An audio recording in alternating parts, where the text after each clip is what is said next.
बिस्मिल्लाहिर्रहमानिर्रहीम। मैं हूं अब्दुल गनी और आप देख रहे हैं पेप्सी एंटरटेनमेंट चैनल। आज हम एक अहम टॉपिक के साथ आपकी खिदमत में हाजिर हैं कि बच्चों की शख्सियत में निखार कैसे लाया जा सकता है, उनकी अच्छी तरबियत कैसे की जा सकती है। बच्चों की अच्छी तरबियत के लिए ज़रूरी है कि हम उनसे ये बातें कहना छोड़ दें, तुम नहीं कर सकते, तुम कभी नहीं कर पाओगे, तुम हो ही निकम्मे, तुम कुछ नहीं कर सकते। इस तरह की नेगेटिव बातें बच्चे में कॉन्फिडेंस डेवलप नहीं होने देती। उनका कॉन्फिडेंस लेवल बिल्कुल तबाह हो जाता है।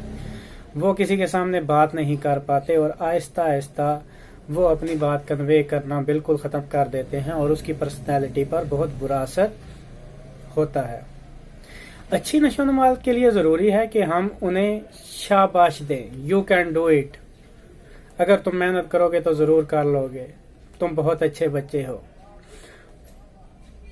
इस तरह से उनको बकअप करना और उनको अच्छा कहना उनकी पर्सनैलिटी में ग्रूमिंग लाता है।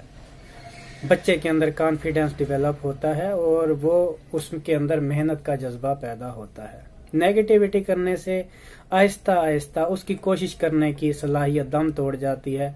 वो ये सोचता है कि मैं ये करने के काबिल ही नहीं हूँ, वो कोशिश करना ही छोड़ देता है और उसकी पर्सनालिटी पर बुरे असरात मुरतब होते हैं। तो अच्छे काम पर बकअप करना, शाबाश देना बहुत अच्छी बात है और इस तरह से कि बच्चा बिल्कुल काबिल नहीं है, इस तरह कहना उनकी पर्सनैलिटी पर बहुत मनफी असर डालता है।